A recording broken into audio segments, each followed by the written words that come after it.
Hello team, எல்லாருக்கும் வணக்கம். இன்றைக்கி நம்ம மார்க்கெட்டில் நடந்த சில முக்கியமான நியூஸ் பற்றி தான் டீட்டெயில் அனலைசஸ் பண்ண போகிறோம். வீடியோ ரொம்ப யூஸ்ஃபுல்லாக இருக்கும். ஃபுல்லாக பார்த்துட்டு உங்களுக்கு யூஸ்ஃபுல்லாக இருந்ததுன்னு தோணுச்சுன்னா மறக்காமல் லைக் பண்ணிக்கோங்க. இந்த வீடியோவில் நம்ம டிஸ்கஸ் பண்ண போகிற எந்த ஸ்டாக்குமே நம்மளோட டேரக்ட் பையன்ஸ் ரெக்கமெண்டேஷன் கிடையாது. நம்ம டிஸ்கஸ் பண்ண போகிற பங்குகளை நீங்கள் இன்வெஸ்ட் பண்ணலான்னு பிளான் பண்ணுறீங்கன்னா மறக்காமல் செபி ரெஜிஸ்டர்ட் அட்வைசர் ஆலோசனை பண்ணிவிட்டு பிறகு முதலீடு பற்றின முடிவுகளை எடுங்க.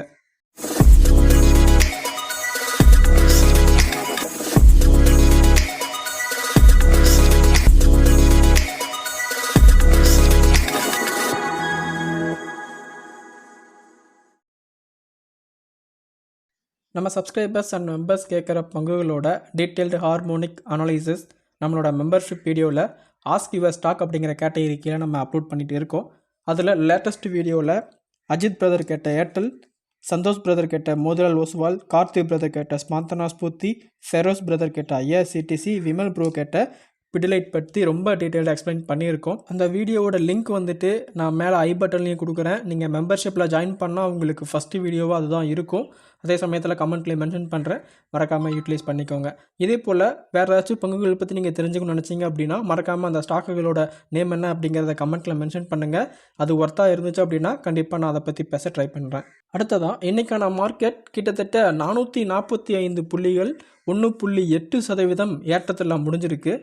நேற்றே நான் சொல்லியிருந்தேன், மார்க்கெட் வந்துட்டு ஒரு புல்லிஷ் மொமெண்டமுக்கு மாறணும் அப்படின்னா 23,938க்கு மேலே போகணும் அப்படின்ட்டு. ஸோ நம்ம டிஸ்கஸ் பண்ணும்போது ஒரு 200 புள்ளிகளுக்கு மேலே போனால் தான் அந்த இடத்த ரீச் பண்ணுறதுக்கான வாய்ப்புகள் இருந்துச்சுன்னு நம்ம எதிர்பார்த்தோம். ஆனால் இன்றைக்கி ஒரே நாளில் 445 புள்ளிகள் ஏற்றம் கொடுத்து மார்க்கெட் அந்த ஒரு ரெசிஸ்டன்ஸை உடைச்சிருக்காங்க. ஸோ கண்டிப்பாக வந்துட்டு மார்க்கெட் திரும்ப வந்துட்டு ஒரு நல்ல புல் மொமெண்டம் வருவதற்கான வாய்ப்புகள் இருக்குது. அந்த புல் மொமெண்டம் மேக்ஸிமம் வந்துட்டு கரண்ட் லெவலில் இருந்து 23,800 வரைக்கும் போகிறக்கான சான்சஸ் இருக்குது. ஆனால் கரண்ட்டாக ரெசிஸ்டண்ட்டாக இருக்கிற மார்க்கெட் ரீசண்டாக 1 வீக்குக்கு முன்னாடி வந்த கேப் டவுனை இப்போ ஃபில் பண்ணியிருக்கு. இந்த மார்க்கெட் இங்கேருந்து புல் மொமெண்டம் கொடுப்பறதுக்கு சான்சஸ் இருக்குது. அதே சமயத்தில் திரும்ப 23,938 ரீடெஸ்ட் பண்ணிவிட்டு திரும்ப ஒரு அப்டர்ன் கொடுப்பதற்கான வாய்ப்புகளும் இருக்குது. ஸோ அதனால் நம்ம கொஞ்சம் வந்துட்டு பொறுமையாக இந்த மார்க்கெட்டை ஹேண்டில் பண்ணணும் அப்படிங்கிறது தான் என்னோட வேண்டுகோளாக இருக்குது. ஸோ பொறுத்து வந்து பார்க்கலாங்க மார்க்கெட் எந்த மாதிரி மொமெண்டம் கொடுப்பாங்க அப்படிங்கிறத. இதை பற்றி நீங்கள் நினைக்கிறீங்க அப்படிங்கிறத மறக்காமல் கமெண்ட்டில் மென்ஷன் பண்ணிக்கோங்க. தென் அடுத்ததாக இன்றைக்கி நம்ம ரெகுலர் நியூஸில் டிஸ்கஸ் பண்ண போகிறது அடுத்த பட்ஜெட் 2025. இதில் ஜெஃப்ரிஸ் பார்த்தீங்க அப்படின்னா ஒரு 4 பங்குகளோட நேமை மென்ஷன் பண்ணியிருக்காங்க. சிமென்ஸ், HCL, தெர்மேக்ஸ் அண்ட் L&T. இந்த 4 பங்குகளுமே இந்த பட்ஜெட்டில் அதிகமாக பேசப்படுற முக்கியமான power, defence and infrastructure development stocks அப்படிங்கிறத குறிப்பிட்டிருக்காங்க. இந்த ஸ்டாக்கோட பொட்டன்ஷியல் வந்துட்டு கிட்டத்தட்ட 49% இருக்கும் அப்படிங்கிறதையும் மென்ஷன் பண்ணியிருக்காங்க. ஸோ எதனால் அப்படின்னு பார்த்தீங்கன்னா இந்த பட்ஜெட் 2025 அப்படிங்கிறது 10 to 12% இயர் ஆன் இயர் க்ரோத்தை வந்துட்டு பிரதிபலிக்கும் அப்படிங்கிறதையும் குறிப்பிட்டிருக்காங்க. அந்த பிரதிபலிப்பில் இப்போ சொன்ன இந்த 4 பங்குகளுக்கும் நல்ல ஒரு ஃப்யூச்சர் இருக்குது அப்படிங்கிறதையும் மென்ஷன் பண்ணியிருக்காங்க. ஸோ ஆல்ரெடி இந்த ஸ்டாக்குகளை ஹோல்டு பண்ணுறவங்களுக்கு பிரச்சனை இல்லை. புதுசாக ஹோல்டு பண்ண நினைக்கிறவங்க மறக்காமல் நம்மளோட மெம்பர்ஷிப் வீடியோவை செக் பண்ணிவிட்டு தென் அதுக்கப்புறமா கன்சிடர் பண்ண ட்ரை பண்ணுங்கள் கரெக்ட் ப்ரைஸில். செகண்டாக நம்ம டிஸ்கஸ் பண்ண போகிறது அசோக் லேலாண்ட். இன்றைக்கு மட்டுமே 5% அதிகரிச்சிருக்கு. காரணம் வந்துட்டு இந்த கம்பெனியோட ரீசன்ட் சேல்ஸ் க்ரோத் வந்துட்டு அமோகமாக இருக்குது. 5% அதிகரிச்சிருக்கு. டோட்டல் சேல்ஸ் வந்துட்டு 16,957 யூனிட்டாக இருக்குது டிசம்பரில் மட்டும் கம்பேர் பண்ணும்போது. போன இயரில் பார்த்தீங்க அப்படின்னா 16,154 கோடி இயர் ஆன் இயரில் இதே பீரியடில் ரெஜிஸ்டர் பண்ணியிருக்காங்க. அதே சமயத்தில் டொமஸ்டிக் சேல்ஸ் 4% அதிகரிச்சிருக்கு. 15,713 யூனிட் சேல் பண்ணியிருக்காங்க. முன்னாடி காலங்களில் பார்த்தீங்கன்னா 15,153 யூனிட்ஸாக சேல் பண்ணியிருந்திருக்காங்க. இது வந்துட்டு அசோக் அவங்களோட ஸ்டேட்மெண்ட்டில் குறிப்பிட்டிருக்காங்க. அது மட்டும் இல்லாமல் மீடியம் அண்ட் ஹெவி வெஹிக்கிள் செக்மெண்ட்டில் டொமஸ்டிக் மார்க்கெட் கிட்டத்தட்ட 10,488 யூனிட்டை செல் பண்ணியிருக்காங்க. இது போன மந்தோட கம்பேர் பண்ணும்போது 6% அதிகரிச்சிருக்குங்கிறதையும் மென்ஷன் பண்ணியிருக்காங்க. அதே சமயத்தில் லைட் கமர்ஷியல் வெஹிக்கிள் சேல்ஸ் வந்து டொமஸ்டிக்கில் லாஸ்ட் மந்த் வந்துட்டு ஃப்ளாட்டாக இருந்திருக்கு. 5,225 யூனிட் செல் பண்ணியிருக்காங்க. போன டைம் 5,221 யூனிட் வந்துட்டு செல் பண்ணியிருந்தாங்க. ஆல்மோஸ்ட் வந்துட்டு கொஞ்சம் ஒரு லிட்டில் பிட் வந்துட்டு அதிகரிச்சிருக்கு அப்படிங்கிறது தான் இங்கே நம்ம கிளியராக தெரியுது. ஸோ அசோக் லேலண்ட் வந்துட்டு ஒரு நல்ல ஒரு க்ரோத் பாத்தில் இருக்குது. ஆல்ரெடி இந்த ஸ்டாக் நம்ம 140 to 50 ரேஞ்சுக்குள்ளே ஃபோக்கஸ் பண்ணி நல்ல ஒரு பொசிஷனில் வெயிட் பண்ணிட்டு இருக்கோம். No issue. ஸோ திரும்ப ஒரு வாய்ப்பு வந்துட்டு நம்ம கன்சிடர் பண்ணலாம். இப்போதைக்கு பொறுமையாக இருங்க. அடுத்ததாக பெட்ரோநெட் LNGக்கு ஒரு மோசமான நியூஸ் கிடச்சிருக்குங்க.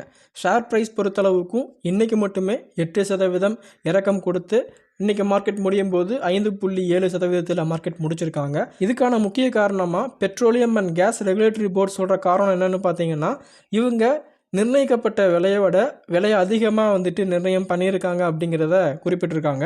இந்த குளறுபடி, இந்த மோசடி காரணமாக இப்போதைக்கு இந்த ஸ்டாக்குகளில் சில குறைபாடுகள் இருக்குது அப்படிங்கிறத மென்ஷன் பண்ணியிருக்காங்க. இந்த ஒரு காரணத்தினால ஸ்டாக் ப்ரைஸ் இந்த அளவுக்கு கீழே விழுந்திருக்காங்க. ஸோ ரீசெண்டாக இருக்கிற ப்ரைஸ் கூட ஓரளவுக்கு அஃபோர்டபுளான ப்ரைஸாக தான் தோணுது. இருந்தாலும் இந்த மாதிரி ஒரு பேட் நியூஸ் இருக்கும்போது நம்ம அதை கன்சிடர் பண்ணுறது பெட்டரான ஒரு டைமாக தெரியல. அதனால் கொஞ்சம் பொறுமையாக இருங்க. ஸோ இந்த ஸ்டாக்குகளை பற்றி மேலும் நம்ம தெரிஞ்சுக்கிட்டு எந்த லெவலில் கன்சிடர் பண்ணலாம் அப்படிங்கிறத பற்றி நம்ம மெம்பரோட டிஸ்கஸ் பண்ணலாம். அடுத்ததாக அந்த 2 வீலர் வெஹிக்கிள் செக்மெண்ட்டில் வந்துட்டு ராயல் என்ஃபீல்டு மாடலை கையில் வச்சுருக்க ஈச்சர் மோட்டார் அகெயின் வந்துட்டு அவங்க 50 டிவி ஹை ரீச் பண்ணியிருக்காங்க. காரணம், டிசம்பரில் அவங்களோட ராயல் என்ஃபீல்டு சேல்ஸ் 25% வந்துட்டு இயர் கம்பேர் பண்ணும்போது அதிகரிச்சிருக்கு. இது ஒரு முக்கியமான ஒரு குறிப்பாக மென்ஷன் பண்ணியிருக்காங்க. அது மட்டும் இல்லாமல் இந்த நிறுவனம் ஏற்றுமதியில் 90% உயர்வை ஆல்ரெடி வந்துட்டு இவங்க பார்த்துட்டாங்க. அது மட்டும் இல்லாமல் இந்த நிதியாண்டு முதல் வந்துட்டு இவங்க விற்பனையை 6% வளர்ச்சி அதிகரிச்சிருக்கு அப்படிங்கிறதையும் குறிப்பிட்டிருக்காங்க. அதனால் தொடர்ந்து இந்த பங்குக்கு நிறைய வணிக நிறுவனங்கள் வந்துட்டு பை ரேட்டிங் கொடுத்துட்டு இருக்காங்க. ஸோ நீங்களும் வந்துட்டு கிளியர் அனலைஸ் பண்ணிவிட்டு நம்ம கன்சிடர் பண்ண ட்ரை பண்ணலாம். இந்த ஸ்டாக்கை பற்றி நம்ம டீட்டெயில் அனலைசஸ் ஆல்ரெடி நம்ம பண்ணி ஒரு வீடியோ கொடுத்துருக்கோம். அந்த வீடியோவும் ஆல்ரெடி பப்ளிக் வீடியோவாக தான் இருக்குது. முடிஞ்சால் நான் அதோட லிங்க்கை கீழே கொடுக்குறேன். இல்லைனா நீங்கள் போய் ஆட்டோமொபைல் ஸ்டாக்ஸை லிஸ்ட் எடுத்து பாருங்கள். உங்களுக்கு கண்டிப்பாக நம்ம சேனலில் பழைய வீடியோ கிடைக்க வாய்ப்புகள் இருக்குது. அடுத்ததாக அகெயின் வந்துட்டு ரிலையன்ஸ் பவர் ஒரு பெரிய கடனை திருப்பி செலுத்தியிருக்காங்க. அதாவது ரிலையன்ஸ் பவரோட சாசன் பவர் கிட்டத்தட்ட $150 மில்லியன் டெப்டை வந்துட்டு அவங்க ரீபே பண்ணியிருக்காங்க. அதுக்கான முக்கிய காரணம் வந்துட்டு இப்போ வந்திருக்க அவங்களோட புதிய பணப்புழக்கம் அண்ட் கிரெடிட் ரேட்டிங் ஒரு முக்கியமான ஆதாரமாக விளங்கியிருக்கு. இந்த கம்பெனி கிட்டத்தட்ட 3960 மெகாவாட் பிளான்ட்டை வந்துட்டு தொடர்ந்து ஆப்ரேஷனில் வச்சுருக்காங்க. இந்த ஒரு பிளான்ட் மூலமாக இவங்க யூனிட்டுக்கு ₹1.54 14 டிஸ்காம் நிறுவனங்களுக்கு இவங்க கரண்ட்டை சப்ளை பண்ணிகிட்டு இருக்காங்க. இது மூலமாக தான் இந்த கடனை அடைச்சிருக்காங்க அப்படிங்கிறதையும் குறிப்பிட்டிருக்காங்க. அது மட்டும் இல்லாமல் இந்த ரினியூவபிள் எனர்ஜி செக்டரில் இது வரைக்கும் இவங்க எர்ன் பண்ண மணின்னு பார்க்கும்போது கிட்டத்தட்ட 1525 கோடி வந்துட்டு இவங்க சம்பாதிச்சிருக்காங்க அப்படிங்கிறதான் வந்துட்டு இங்கே குறிப்பிட்டிருக்காங்க. இந்த அளவுக்கு ரிலையன்ஸ் வந்துட்டு ஒரு எக்ஸ்பனன்ஷியல் க்ரோத்தை கொடுத்துட்டு இருக்காங்க. ஆல்ரெடி இந்த ஸ்டாக்கை வந்துட்டு நம்ம எந்த லெவலெலாம் கன்சிடர் பண்ணலாம் அப்படிங்கிறத பற்றி நம்ம பேசியிருக்கோம். அது மட்டும் இல்லாமல் இந்த மாதிரி பங்குகளில் நம்ம முதலீடு பண்ணுறது கொஞ்சம் ரிஸ்க்கான சமாச்சாரமும் கூட தான். அதையும் வந்துட்டு நீங்கள் கிளியராக அனலைஸ் பண்ணிவிட்டு கன்சிடர் பண்ண ட்ரை பண்ணுங்கள்.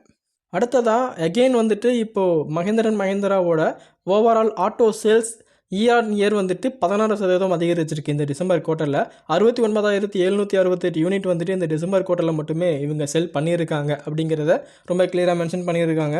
ஏன்னா இவங்க இயரில் டிசம்பர் 2023 வெறும் 60,188 யூனிட் தான் செல் பண்ணியிருந்திருக்காங்க ஓவராலாகவே. அதனால் இந்த அளவுக்கு அவங்களோட இம்ப்ரூவ்மெண்ட் கிடச்சிருக்கு. தென் பேசஞ்சர் வெஹிக்கிள் செக்மெண்ட்டில் கரண்ட்டாக 41,424 யூனிட் செல் பண்ணியிருக்காங்க.